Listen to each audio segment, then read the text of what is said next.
Welcome and Happy New Year. This is January 1st, 2023. I hope everybody had a safe and enjoyable New Year's Eve.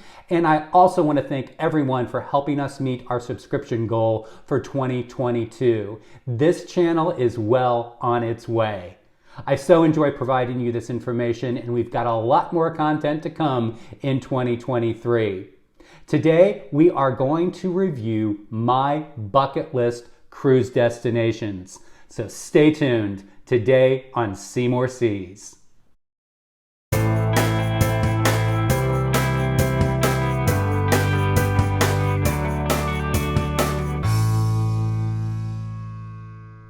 I thought it'd be fun to start out the new year by sharing my bucket list cruise destinations with you. We're not going to get to all these destinations this year, I wish, but there might be a few that we have in the works. So stay tuned to see which ones we actually do have coming up. If you're new here, I'm Doug, and this is See More Seas, your cruise tips and planning channel, where I hope to help you and your family pick, plan, and enjoy your next cruise vacation.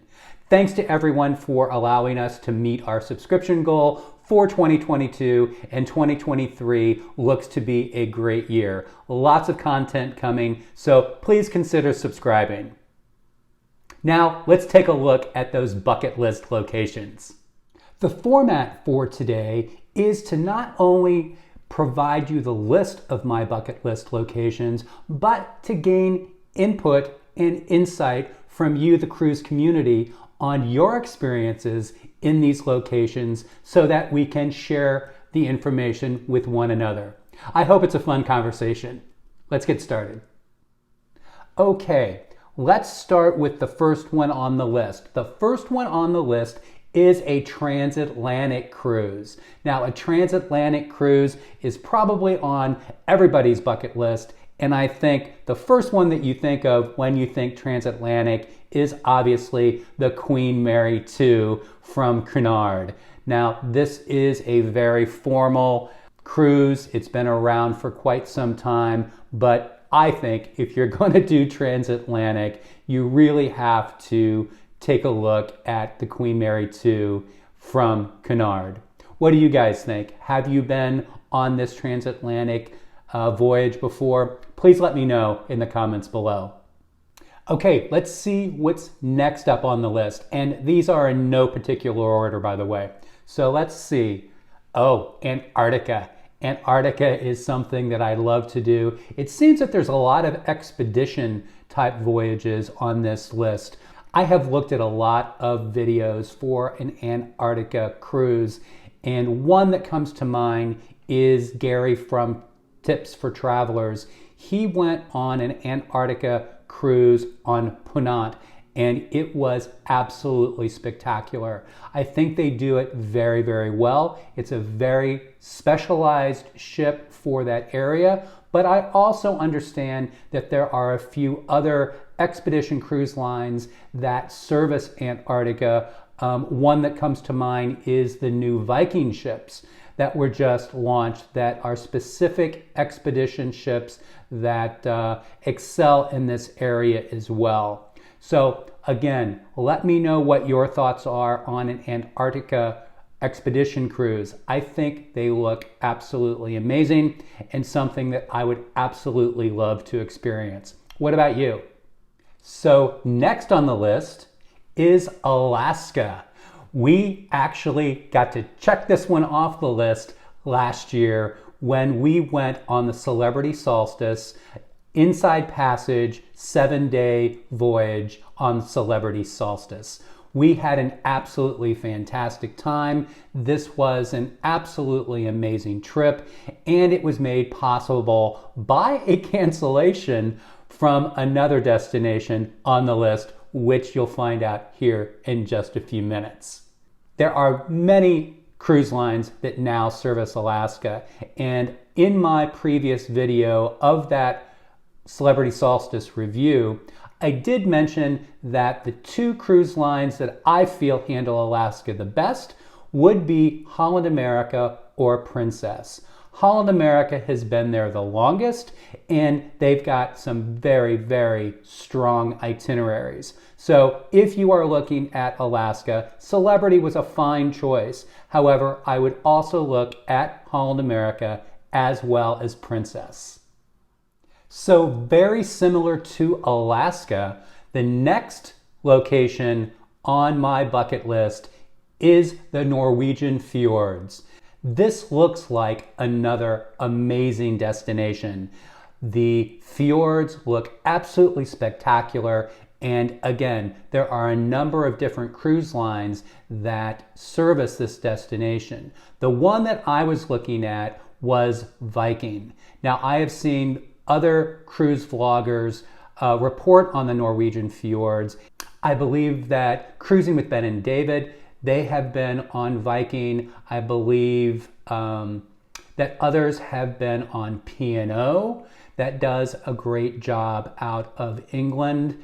And there are other cruise lines such as Princess, I believe, that also do a very nice job in the Norwegian Fjords. Now, there are some expedition cruises that I know that go to the Norwegian Fjords. Some friends of mine went on Windstar and they looked like they had a fantastic time. So let me know the different cruise lines that you've experienced while cruising this area. So who do we have up next on my bucket list destinations? Oh, we're in the Galapagos Islands. Galapagos has been on my radar ever since we became Celebrity Cruises fans.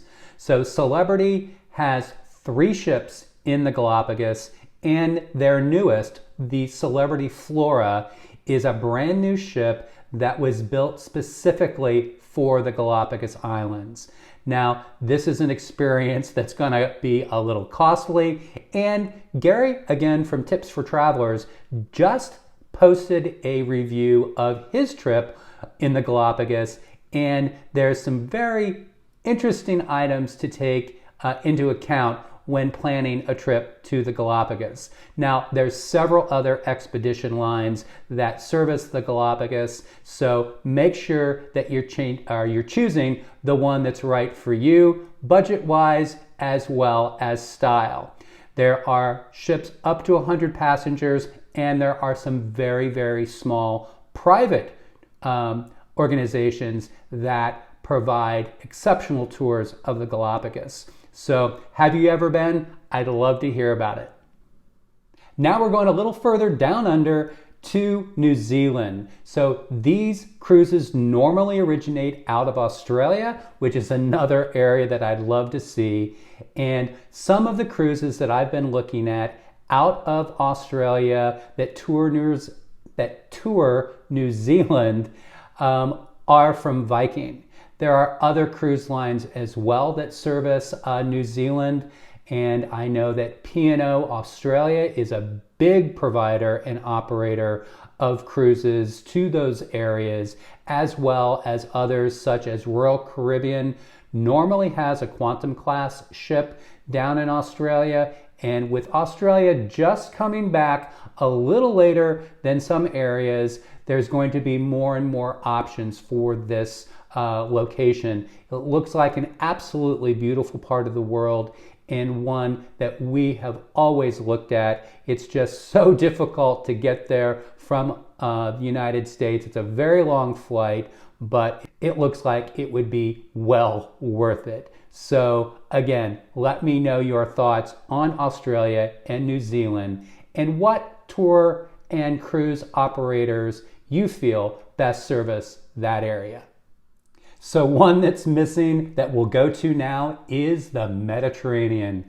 There are so many fantastic locations in the Med, and my bucket list locations will have to be Italy and the Greek Isles. Now, this trip we actually had planned prior to the pandemic, but was canceled due to the shutdown of the cruise industry. We waited and waited to see if we could rebook this cruise, and we finally decided to use our future cruise credits to do our Alaska cruise. We had planned on visiting Italy and the Greek Isles, Montenegro and Croatia on the Celebrity Infinity. However, we use that future cruise credit to transfer that over to Alaska for the Celebrity Solstice. So I would still love to do an extensive tour of Italy and the Greek Isles on one of the Celebrity Edge class ships. They have been servicing this area now since the restart, and I think it would be an absolutely fantastic trip if we could experience the Italy and Greek Isle area with Celebrity Cruises. Another location that has just recently popped up on my radar and becoming very, very popular is Iceland. So there are some very, very great videos out there of cruises to Iceland, and these locations look absolutely spectacular. So I'm very, very interested in researching this more. And if you've taken a cruise to Iceland, maybe even Greenland, that would be some information that I'd love to hear about. So please share your experiences in the comments below. I can't wait to hear about all of those fantastic experiences. The last location on my bucket list is the Panama Canal. We are so happy to report that we have booked a partial transit on Holland America Line's Eurodam for the end of March of this year. We are so excited about it, and I do have a preview video on my channel for that particular itinerary, so I will leave that in the description below.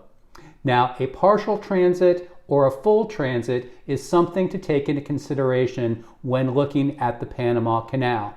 In that video, we describe in detail why we chose the partial transit and not the full transit. So please take a look at that video. But the Panama Canal is something that should be on everybody's bucket list, and I can't wait to bring you that footage and the review of that trip coming up in just a couple months. So let's review those locations on my bucket list to see if they're on your list as well. The first was the Transatlantic Crossing. Then Antarctica, what a really amazing location. Then Alaska, a location that is also on many other bucket lists. Then you have the Norwegian Fjords. The Norwegian Fjords, very much like Alaska, is also a really amazing destination. The Galapagos Islands, something that is very, very unique and should not be missed. We then move down to New Zealand out of Australia. This would be an absolutely fantastic experience in my opinion. Then you have in the Mediterranean, the Italy and Greek Isle tours. Those look absolutely fantastic, as does the new location of Iceland. This is becoming much more popular. And then finishing off my list is our upcoming cruise to the Panama Canal. Thanks everyone for stopping in today. I hope we have a really healthy and lively discussion about these bucket list locations and your recommendations and experiences. I do really appreciate everything that you've done for the channel over the last year, and I look forward to providing you a lot more content in the coming year. So make sure that you do subscribe, and as always, I'll see you again soon.